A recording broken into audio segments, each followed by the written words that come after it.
Well, hello, everybody, and welcome to the live episode of Dattitude. The podcast is back Friday morning. We are happy to have Coach John DeFilippo of the New Orleans Breakers here with us.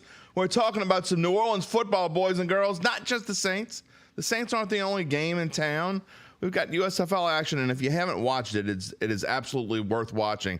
I watched game one. Coach, welcome to the show. How are you doing this morning? Doing great. Thanks for having me on the show, Jim. It's been great, and it's even better when the USFL outdrew the XFL by 1 million viewers. So that's a good morning when that happens.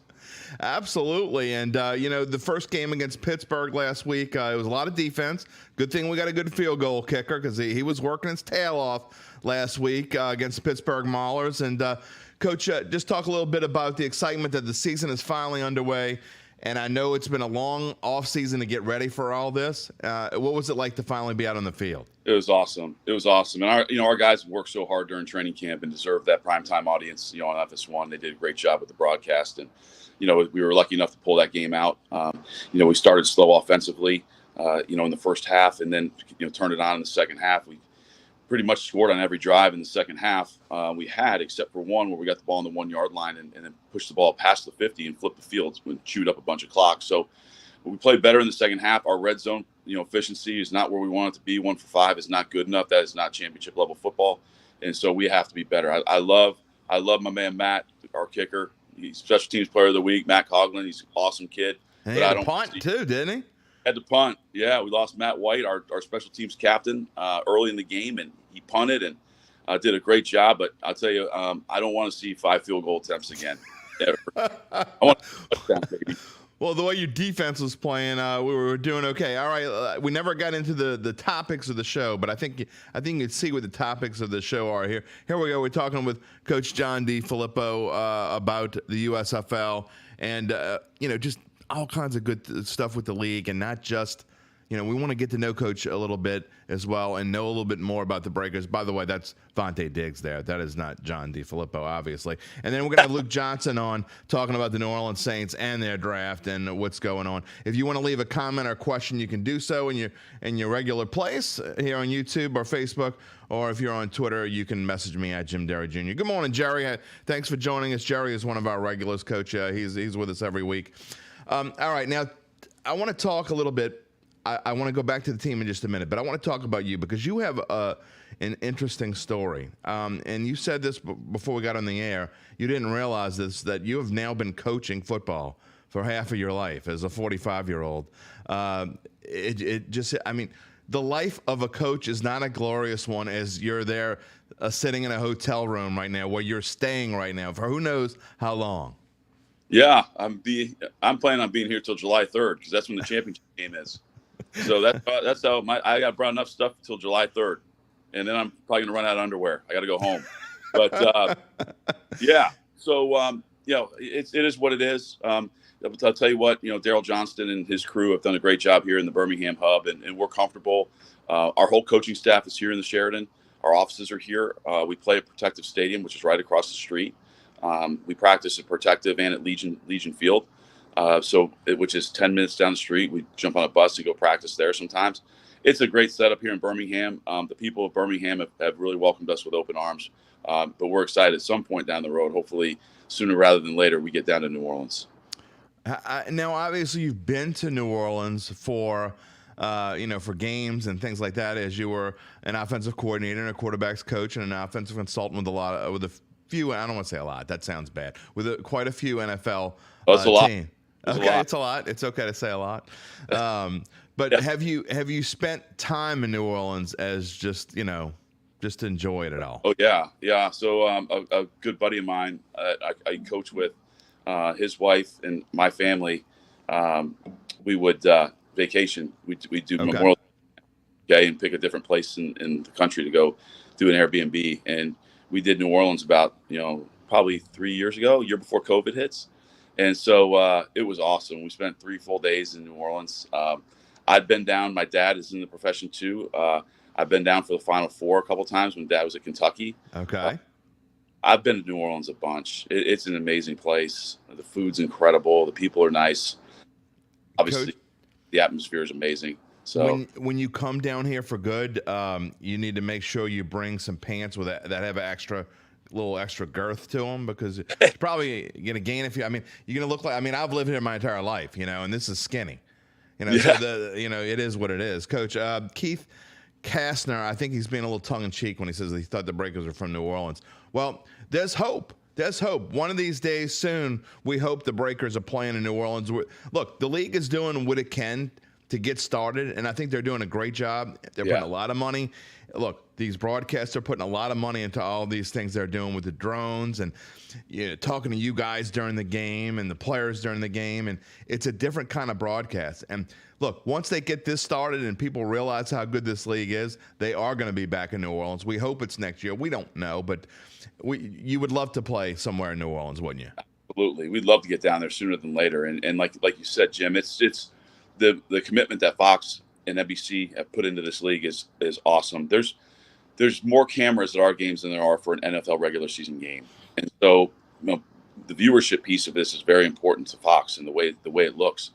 And they do an unbelievable job with it. So the fact that we're the only league to go into year 2 since the old USFL, it shows the commitment that people have made and the hard work by a lot of people. So the fact that, we took that step from going from one hub with all 8 teams here to 4 in the span of 1 year. So now there's 2 teams at each hub. That shows you the growth of our league.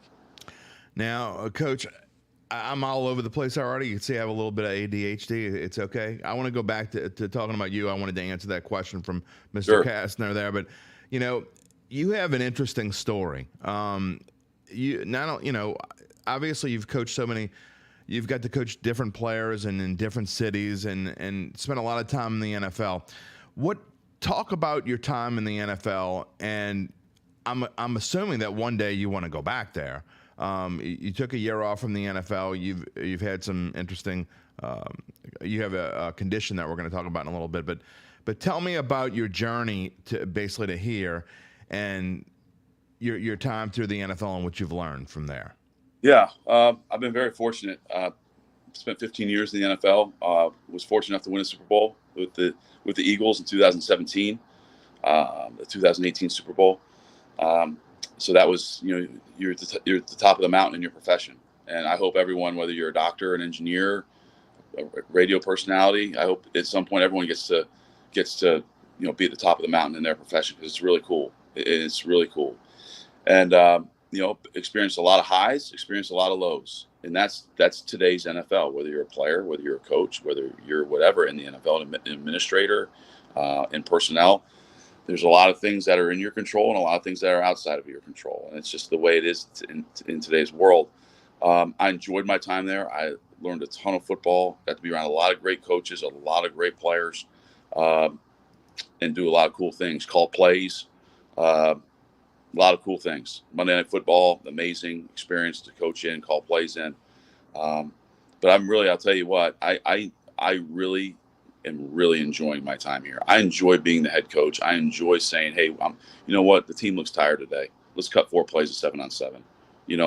You have a different feel for the whole thing when you're sitting in that chair, and it forces you to view the whole field. Like, I'm not going to be one of those head coaches that doesn't know any of the defensive players. You know what I'm saying? Right. Often, I've sworn to myself I would never be like that. I'm the head coach of the whole team. And so I've been around coaches before where, they look at the other side of the ball as kind of a nuisance, and I just swore to myself I would never be that guy. And I've been a part of, especially one staff where the offense was literally it was an awful experience, the way the offense was treated and the coaches and that side of the ball was treated. And I said, I'm not going to be like that. I'm not going to be that way. So it's been a great journey. But I'll tell you, I've always been a kind of be where your feet are at. And so I'm really enjoying this experience.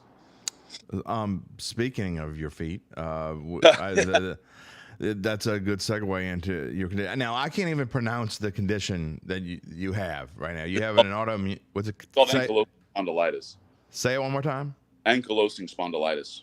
Okay. I still can't say it. You just told me, and I still can't do it. And I broadcast for part of my living. But it's an autoimmune disease, and it basically it's attacking your spine. is what it's doing, right? Basically, I have a severely arthritic spine, and what happens is it can attack your joints in your limbs. So like, case in point, when this first started happening, I had severe pain in my back, and then severe pain in my right foot, and it was attacking some of the joints in my right foot. And for whatever reason, no one really knows. And sometimes some people can affect your fingers, some people can affect your shoulder. It just everyone's different. So mine decided to attack my right foot. I couldn't walk for 2.5 months. I couldn't get out of bed without assistance, or if I didn't have assistance, it took me literally 25, 30 minutes to get out of bed. It was so painful. And thank goodness I live in Atlantic Beach, Florida, in the off season, which is basically 25 miles east of Jacksonville, Florida. And there's a Mayo Clinic there. And I was fortunate enough that, I got into the Mayo Clinic and I spent 6 days there, and they found out what I had. And I'd been in so much pain since Christmas time.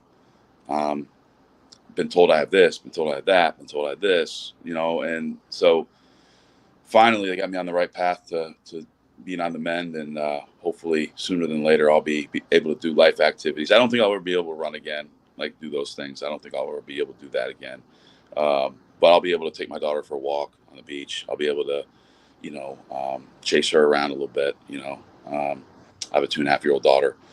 I'll be able to hopefully walk the golf course, do those things, do life things like that. I read, Coach, how you talk about the 6 days in the Mayo Clinic. Mm-hmm. I read how scared you were because you went 6 days and you say, if I'm in the Mayo Clinic and they can't figure out what I have for 6 days, I mean, people can't. It's hard to fathom that you're somewhere like that, and for 6 days no one knows what you have. Right. Yeah, and that's scary. And I mean, they were getting close to discharging me without knowing what I have, and that's really scary.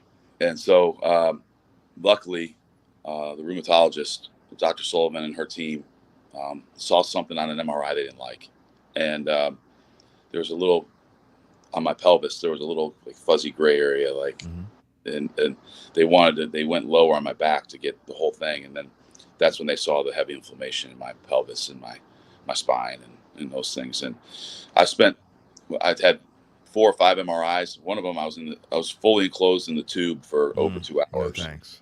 Yeah, for over 2 hours without a break. And luckily, that's when they saw the whole thing, and that's when they found out what I had. So you're obviously not claustrophobic. Thank goodness I'm not severely claustrophobic. But I'll tell you what, if you're not claustrophobic, holy bananas. That's I can't imagine.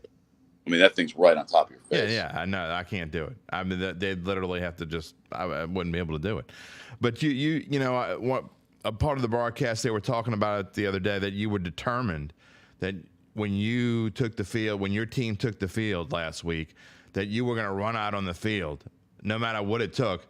And you had that boot rolling, man. I mean, you ran out on the field with that, a clomp with that boot, but you did it. I did it. It must have been a happy moment. It was, and because not long ago I wasn't walking, and I had my walkers right over here. I still use my scooter a little bit to get around. I still wear my boot, but yeah, that was a moment of just thanking the people that helped me, all the doctors that put in time to help me, the trainers here, the doctors here. That was a thank you to them. I wasn't going to accept, I was never going to walk again. I was not going to accept that. And that's not acceptable. And so, it was awesome. It was fun to do. It was, and I've had several calls from people that, they say, hey, I don't know what's wrong with my son. Like he may have, now that I know what you have, it's very similar. I've had several texts and calls of people that, they now know what this is, and they didn't before. And So it's just, you never like to be the guy that gets something, but if you're going to get it, you might as well help people. Yeah, you might as well help other people with it while you have it, for sure. Tell me a little bit about your family. I have a 2.5-year-old daughter, Reese. Okay. She's back in Atlantic Beach, and she's awesome. And she got to see Daddy on TV for the first time last night. That must have been cool. Yeah, and her mom sent me a great video of that, and so it's I miss her a ton. It's awful being here without her, but she's going to come out next month to watch us play the Memphis Showboats. Coach, the life of a coach, people don't realize it is what it is. I mean, whether you're working in the USFL or the NFL or college football or I guess the XFL as well, it doesn't make a difference. I mean, the life of a coach is you're doing what you do. Yeah, that's what it is. I'm 45. I just turned 45 April 12th. And I've lost count. I think I've moved 22 times. Interesting. And, part of that, I did cheat a little bit on that. Because part of that, my dad was a coach and an administrator right. for a long time. So I moved, like six or seven of those moves were with my family, my immediate family when I was a kid. But there have been a lot of moves in my career. I mean, I've been hired, I've been fired multiple times. It's just that's the life of today's NFL coach. It is what it is. I mean, there were 11 offensive coordinators fired last year in the NFL. 11. That's insane. That's over a third of the league. Okay? Coach, I had never gone through that until 2012 when our business changed greatly. I'm not going to go through the gory details, but basically I've been hired and fired by the same company, the same group at least anyway, 3 times over the past 10 years. But you've obviously gone through different things. And does it get to a point where you don't even get phased anymore when you get fired, or do you still get your feelings hurt? It's there's so much change when that happens. I mean, you got to pull your kids out of school because there's so many people involved. You know what I mean? Yeah. It's not easy in today's world, in today's NFL, getting a job. I mean, the money is grown exponentially in what you make as a coach and as a player. That there's more people that want to do it. Yeah. So that's just the way it goes, and there's more competition. So yeah, it's hard. I don't think everybody knows what they're getting themselves into when they decide to do it. We have a question as we get back into the football side of it. Ryan Chano asks, how much of a disadvantage is it to not have a true home game playing in the 4 hubs? Now, we're going to show your schedule in a minute. You're lucky enough, Coach, that you play a majority of your games in Birmingham, even when you're not playing as a home team. You get to play a game at home in Birmingham. And then Memphis isn't far away. So you're playing more, 3/4 of your schedule either in Birmingham or Memphis. But how tough is it not to have a real hub, a real home of New Orleans? You know what? The fact that these players don't know any better, like when I say don't know any better, they don't know any different. Yeah. Like, because the league started up last year, everyone was here. So our guys don't know any different than that. And so I know it will be a welcome change when we do have a true home. That will be a welcomed change when the New Orleans Breakers are actually in New Orleans. That will be a welcome change for sure. And you just saw the schedule there. And, after a 22-15 victory against Pittsburgh, again, you play the next 2 games in Birmingham, Coach, against Houston. You're the home team this week on Saturday. I believe it's on NBC. It is. And then you play Birmingham the week after that on a Saturday. And then a couple games at different places, Canton, Ohio, and Detroit. But then you look and you got the last 4 games of the season, Coach, 2 in Birmingham, 2 in Memphis. So at least you're able to spend a lot of the time fairly close to the same place. Absolutely. And it's, like I said, the city of Birmingham's been great to us, and we have nothing to complain about here. But like I said, you do feel it a little bit. Like the Sound have the best. I don't want to. They have a pretty good following here in the city, and so it is. You do feel a little bit second fiddle at times, but that's just the way it goes, and we're willing to accept that. And we kind of try to use that to our advantage. I just don't let that Crimson Tide stuff roll on you, Coach. That stuff, I hear that you could get really nasty. All right, I want to talk about the team, and let's start with the offense. And a new quarterback for the Breakers this year, it's McLeod Bethel Thompson, who has a lot of experience. He's an older guy.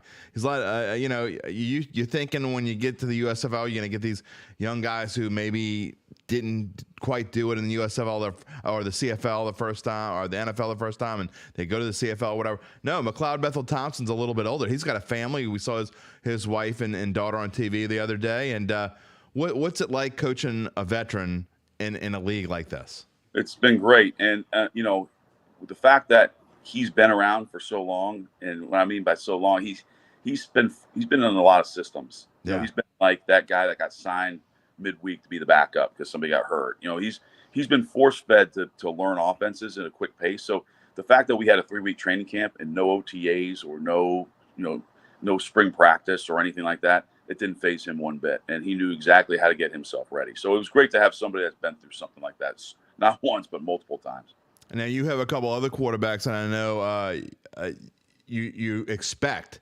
And one thing we've seen in the USFL, we didn't see it from the Breakers this past week, but most teams find a way to get their backup in a couple series a game. You never know. And it's a nice change of pace as well. Will we see that for the Breakers going forward?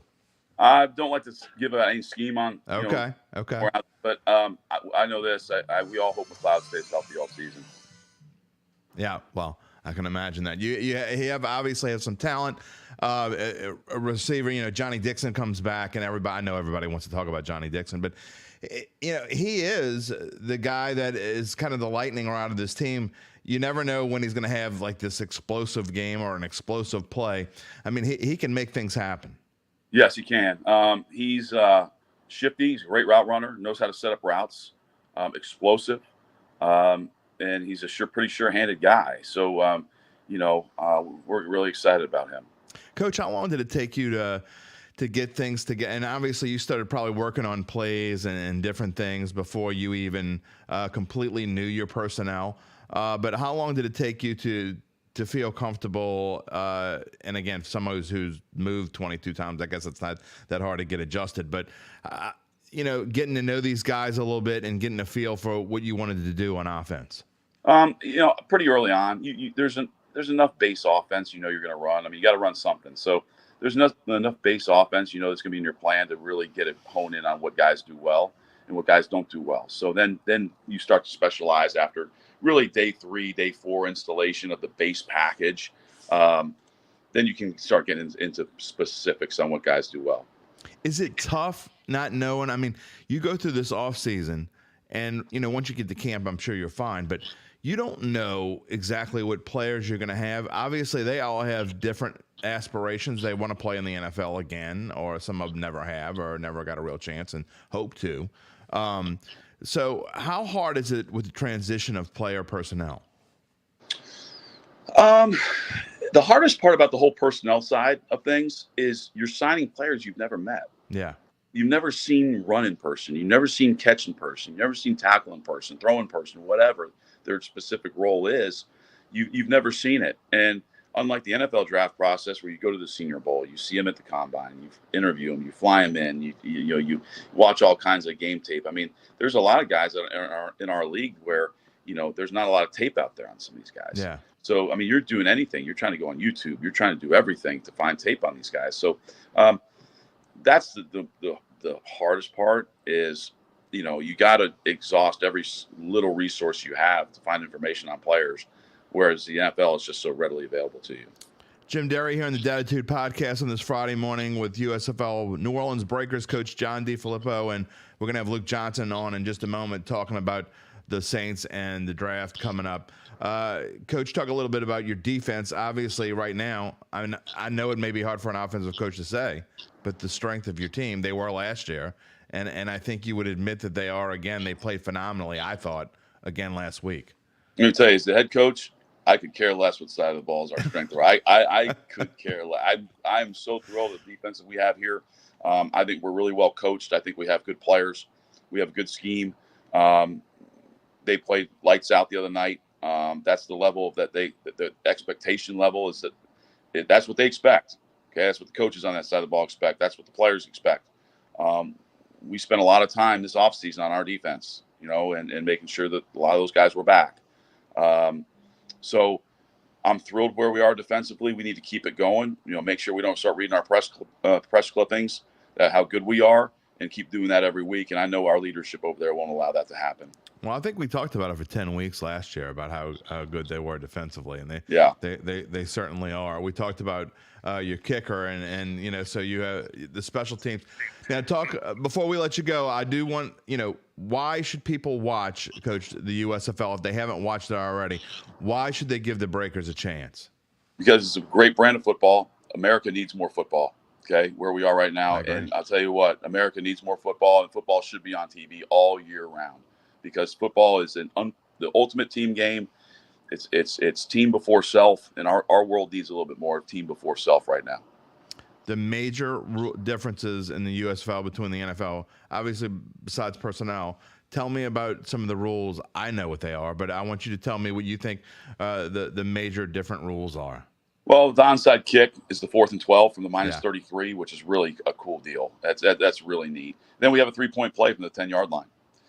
We kick off from the 20, so there's a return pretty much every time you're getting a return, and it sets up the offense, to be honest with you, because you're getting great field position. So, yeah, it's really, really neat. I don't know what the official average start is, but I think you got to figure what I saw last weekend, and I watched part of every game, all of your game. They're starting at between the 35 and 40-yard line. Every time. It was around like I think the 35 or 6 last year was the average. That's your kind of football, isn't it? Absolutely, man. Let's go.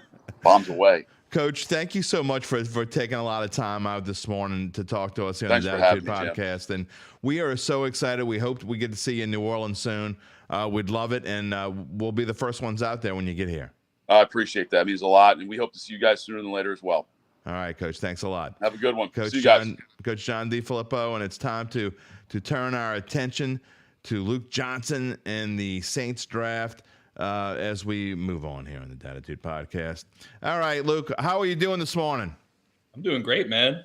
We're inside of a week till draft day. Thanks for waiting in the waiting room, by the way. I know you got a lot of stuff to do, and I saw you waiting in there for a little while. So that's all good. I appreciate it. All right. What's the life of an NFL writer? I like to ask people about themselves. The life of an NFL writer a week before the draft. I know it's like enough is enough already, but here we are. Yeah, I've been writing about the same thing for like a month straight. How many different? I'm so ready for Thursday to get here, just because it's just I just want to put it behind me at this point. But do you read mock drafts too? No. Well, you don't. I take that back. There are a few that I'll read, just like some writers that I trust. Sometimes I like looking at what the beat writers think, because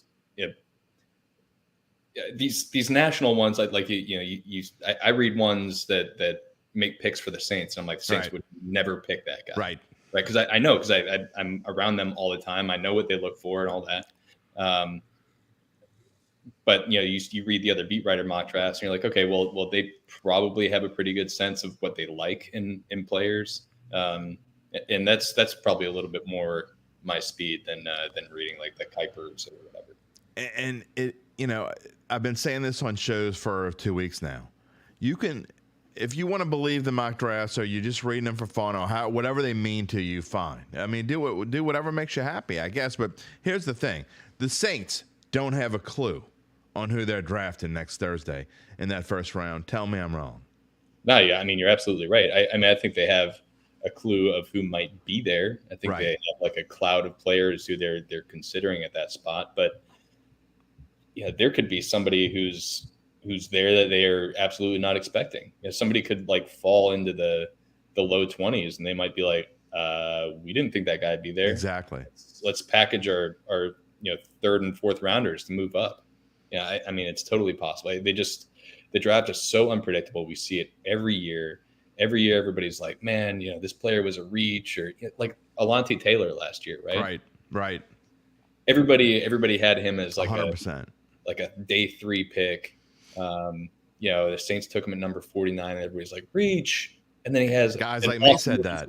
because these teams spend so much more time on these guys, and people are taking these prognostications beforehand as gospel.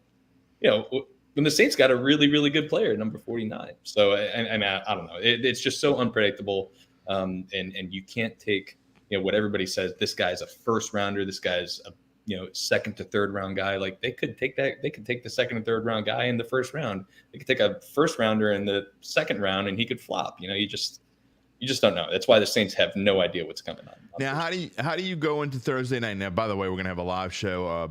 The Bayou Bet Show is gonna be live Thursday throughout the entire first round. We're hoping Luke is at least a little part of it at some point during the night. But how do you go into Thursday night preparing yourself? Because you expect the Saints to pick 29th, but you don't know for sure they're going to pick 29th. You might have to change direction in a real quick hurry. How do you prepare yourself mentally for what might happen on Thursday?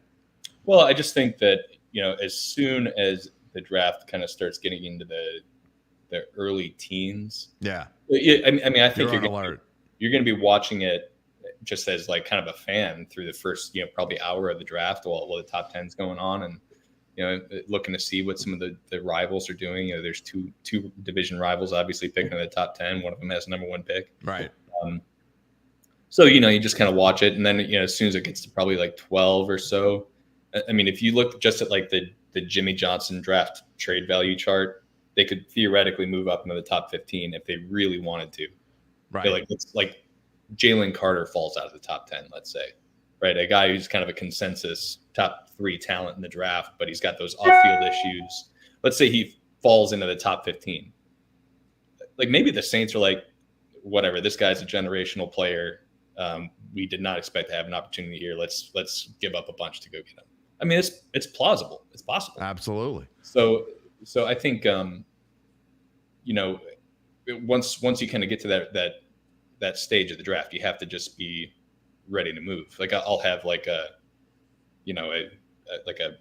post ready on our website that as soon as the pick's announced, it's going up on our site and it's being disseminated to everybody. And then you're kind of furiously working to put together as much information as you can. And that's the one helpful part about spending the last month writing about the same damn thing over and over and over and over again, is like you just build up this like database. And you know a lot about these guys already. Luke Johnson, Saints beat writer, here with us on the Dattitude podcast this morning. Yeah, I mean, I would imagine after you go over these names over and over again, I mean, of course you're not going to remember them all. And Luke, by the way, when you get to my age, you're going to forget most of them. You're like, damn, what's his name again? Oh, I forget. Anyway, but that's why we have lists like this. But you take a look at this list that we have on the screen, and this is the consensus NFL mock draft sim. Okay, and you talk about a Jalen Carter who was probably expected to be the second or third pick of the draft a few months ago before he got into a little bit of trouble. We don't know where he's going to go now, but it seems to be that people, and I'm not saying me because I don't necessarily think they're going to take defense, but the consensus among the experts, and I put that in air quotes, is that the Saints are going to go defense. So if they do, trying to get one of these guys on this list, there may not be any of these guys available when the Saints pick, but do you think that's where they're going, to one of those guys in the first column of this list? No, I don't necessarily think so. I mean, I wouldn't be surprised if they do. I think that's probably where I'd lean them going, just because of who you would imagine could be available at that spot. But I think they've positioned themselves to where they don't have to go one direction or another. I think if you look at what has been a problem for this team for the last 2 years now, it's been they haven't had a very explosive offense. They just invested $150 million in the quarterback and Derek Carr. Right. It wouldn't surprise me at all if they're like, yeah, let's just surround this guy with as many weapons as possible, and let's hope our defense hangs on for another year while we're able to kind of, maybe add to it next year with the top level picks. I'm personally expecting them to go defense. I just don't think they have to. And if Bijan Robinson's there at 29, exactly, take that guy. I mean, who wouldn't? And you talk about the guys that they may be willing to trade up, the generational talents. I mean, Bijan Robinson is shooting up the draft board. If for some reason he were to fall to or 13-ish or 14-ish or 15. I mean, just 2 weeks ago they were expecting him to go 20th, and now he's expected to go 8th. But if he does fall a little bit, that's a guy that the Saints potentially could trade up to get. Yeah, I think so. I mean, there's legitimate arguments against taking a running back in the first round, right? Yeah. But I do think that when you start to talk about like outside of the top 15 of this draft, if you could get like a top 5, top 3 maybe player in this draft, right?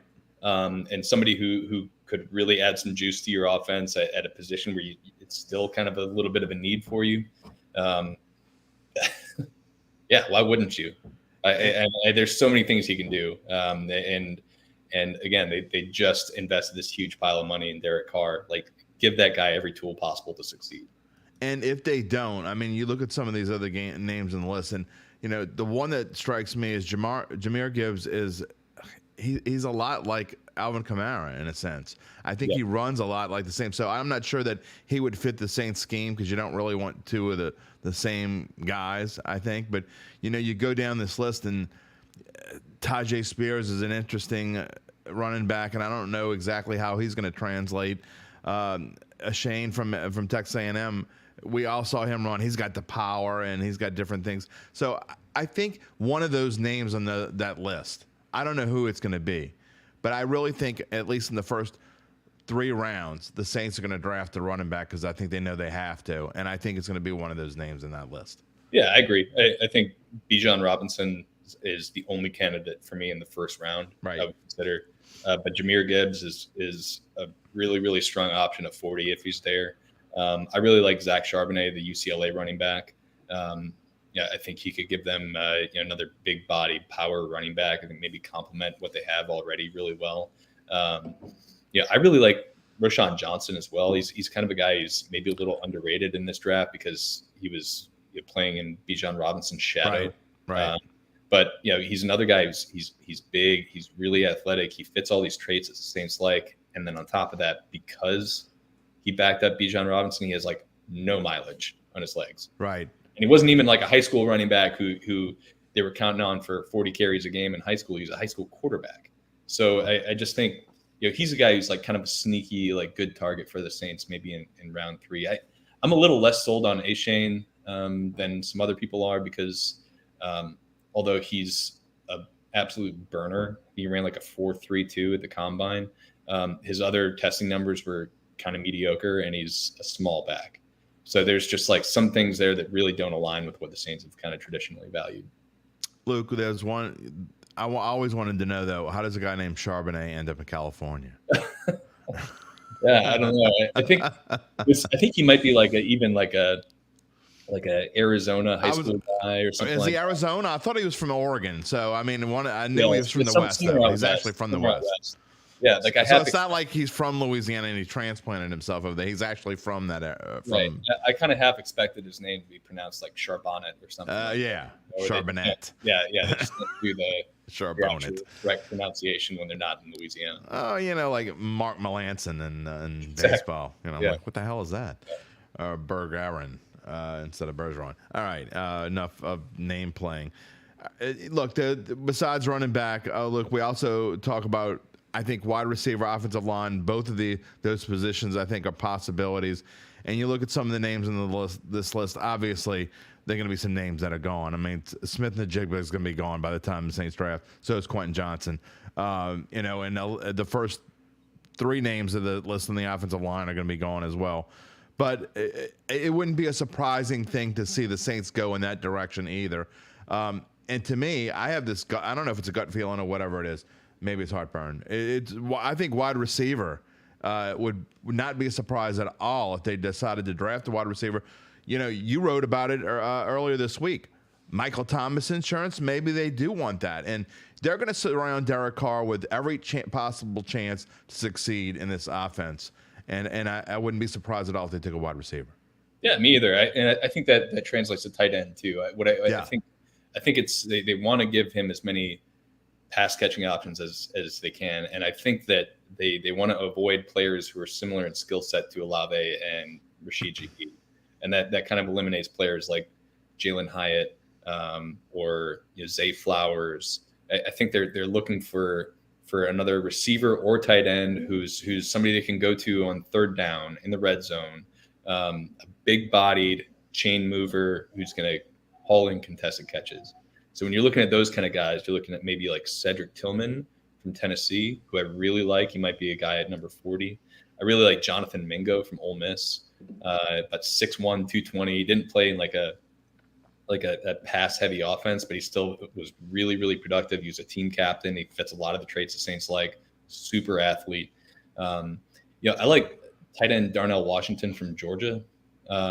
Guys like I did too. He's an absolute freak. Yeah, and he really is. 6'6", 260, running like a 4.5 40, and he's already a really, really accomplished blocker. He could play that kind of traditional Y tight end in the Saints offense. Give him a huge target and let them. Yeah, I mean, think about the matchups you could create if you do a two tight set with Juwan Johnson split out wide, Darnell Washington on the end, and then you got Mike Thomas, Chris Olave, and Alvin Kamara on the field. I mean, it's a really, really impressive set of offensive weapons. So it's an area I think that the Saints can't just feel complacent at. No, I agree wholeheartedly, and I do think that I think when you look at this draft in the end, there will be more offensive picks on it than there will be defensive picks, because I think that's where more of their needs are. I think defensive linemen, we talk about it all the time. Of course, there are differences in the top-notch guys, but to me, after you get past the top 6 or 8 in the league, they're all kind of similar kind of guys, especially on the interior. I'm not necessarily talking about on the edge. There's only one Cam Jordan on this team, and that's just how it is. But when you go talk about interior throughout the past decade, 15 years or whatever it is, you can count the number of guys that meant that big of a deal to this team on one hand on the interior of the defensive line. Yeah, and I agree with you there, and that's especially when you're talking about players who profile as nose tackles. Yeah, for sure. Right? And it's like a lot of people. I remember about a month ago I brought up like Brian Brzee, the Clemson defensive tackle, and a bunch of people were like, "Well, Mozzie Smith might be available." It's like, well, I mean, Mozzie Smith played nose tackle his entire career at Michigan. He might profile as a nose tackle in the NFL or like a 3-4 end maybe, but like I don't think he's an every down player maybe. And I don't think he's a 3 technique guy, right? Yeah. And I don't think the Saints are going to value him at like the first or second round level, maybe later, but he's probably not going to be there. I mean, he might, but it's why I think there are some potential options there where you could get one of those guys in the 3rd or 4th round. Somebody like I really like South Carolina's Zach Pickens. Mm-hmm. Big guy is like a 3 technique. Could really fit in. This Northwestern. I'm going to butcher his name. Adetomiwa Adebawore, I think. Yeah, I'm glad you tried it. Okay, so look, I mean, some people are profiling him as an edge rusher. Some people are profiling him as a 3 technique defensive tackle. A little action going on. No, do not take the guy from Northwestern. I think I think you start talking about Wildcats, and that's what happens. Yeah, exactly. Yeah, no, that's right. Look, I think he'd be a really interesting option. Hey, guys, another when you're talking about physical freaks, he ran a 4.49 at 282 pounds. Like, I don't know what he is.